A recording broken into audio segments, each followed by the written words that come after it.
Hello students, आज के इस वीडियो में हम लोग कंपनी के प्रॉफिट एंड लॉस स्टेटमेंट के बारे में जानने वाले हैं। अब प्रॉफिट एंड लॉस स्टेटमेंट में बेसिकली इनकम एंड एक्सपेंसेस होती है। अब कंपनी जहाँ कहाँ से पैसे अर्न करती है उसे रेवेन्यू बोलेंगे, और जहाँ कंपनी वही रेवेन्यू अगर स्पेंड करती है उसे एक्सपेंसेस बोलेंगे। तो इनकम स्टेटमेंट में पहला हेड है रेवेन्यू फ्रॉम ऑपरेशंस। अब रेवेन्यू फ्रॉम ऑपरेशन मतलब मान लो कि अपनी कंपनी है वो पेन मैन्युफैक्चर कर रही है, और पेन मैन्युफैक्चर करके अगर कंपनी वही पेन्स किसी कस्टमर को सेल करती है और सेल करने के बाद जो पैसा अर्न करती है उसे रेवेन्यू फ्रॉम ऑपरेशन कहेंगे। देन है अदर इनकम।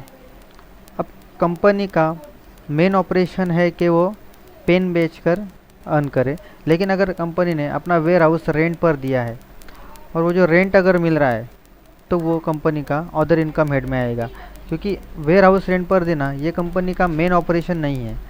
देन मान लो कि कंपनी ने किसी और कंपनी में इन्वेस्ट किया है और उस कंपनी को प्रॉफिट हुआ है, उस प्रॉफिट में से कुछ हिस्सा अगर कंपनी को मिलता है मान लो डिविडेंड के रूप में, तो उसे भी अदर इनकम हेड में कंसिडर किया जाएगा।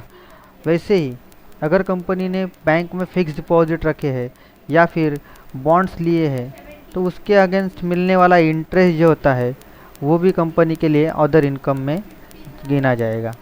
अब basically revenue from operation plus other income करके हमें मिलेगा टोटल इनकम। टोटल इनकम के बाद या फिर टोटल रेवेन्यू के बाद हम जाएंगे एक्सपेंसेस की ओर। तो एक्सपेंसेस में पहला हेड है कॉस्ट ऑफ मटेरियल कंज्यूम। मान लो कि अपने पास opening stock of raw material पड़ा है और ये मटेरियल हमें कम पड़ने वाला है, इसलिए हमने सप्लायर्स के पास से मटेरियल अगर परचेज़ किया है तो परचेज़ करने से अपना मटेरियल बढ़ेगा, मतलब ऐड होगा परचेस। देन उसमें से कुछ मटेरियल हम लोग प्रोसेस में लेके जाएंगे, और जो प्रोसेस में लेके जाएंगे उस मटेरियल को बोलेंगे मटेरियल कंज्यूम, और जो बाकी जो बचा है उसे बोलेंगे closing stock of raw material. Then next head है purchase of stock in trade. अब जो भी स्टॉक इन ट्रेड अगर कंपनी परचेस करती है तो वो इस हेड में आएगा। देन है changes in inventories of finish goods WIP and stock in trade.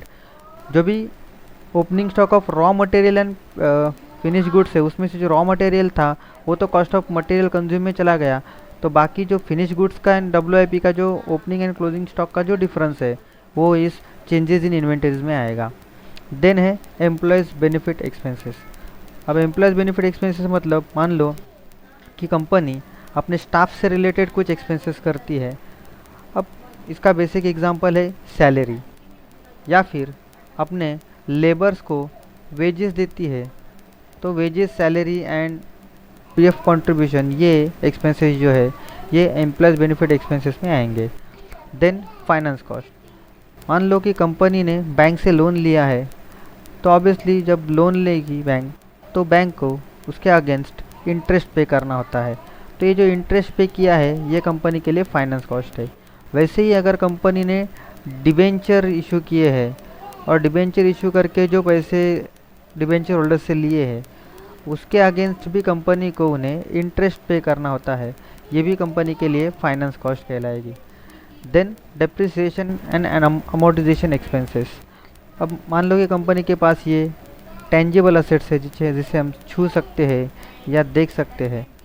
अब ये जो असेट्स है ये हम लोग ईयर आफ्टर ईयर यूज़ कर जाते हैं, मान लो 1 year, 2 year, 3 years, 4 years, 5 years. अब ये जो कंटिन्यूसली हम लोग असेट्स यूज़ करते हैं जिससे क्या होता है इसकी वैल्यू जो है वो कम होती है, जिसे हम लोग डेप्रिसिएशन कहते हैं। तो ये जो डेप्रिसिएशन है वो डेप्रिसिएशन एंड अमोर्टाइजेशन एक्सपेंसेस में आएगा। Then other expenses. Other expenses मतलब इन ऊपर दिए हुए हेड्स में जो एक्सपेंसेस नहीं आते वो अदर एक्सपेंसेस में आएंगे। फॉर एग्जांपल अगर रेंट पेड किया है, या फिर प्रिंटिंग एंड स्टेशनरी है, पोस्टेज एंड टेलीग्राम है, इंश्योरेंस है, एडवर्टाइजिंग है, सेलिंग एक्सपेंसेस है, तो ये सारे एक्सपेंसेस कवर होंगे अदर एक्सपेंसेस में। तो बाद में टोटल एक्सपेंसेस करने के बाद टोटल रेवेन्यू में से टोटल एक्सपेंसेस लेस करेंगे तो हमें मिलेगा प्रॉफिट बिफोर टैक्स, और फिर जो भी टैक्स रेट दिया जाएगा वो हम लोग माइनस करके फाइनल जो हमें आंसर मिलेगा वो होगा प्रॉफिट आफ्टर टैक्स। तो आज के इस वीडियो में हमने कंपनी के प्रॉफिट एंड लॉस स्टेटमेंट पर डिस्कस किया। Thank you very much.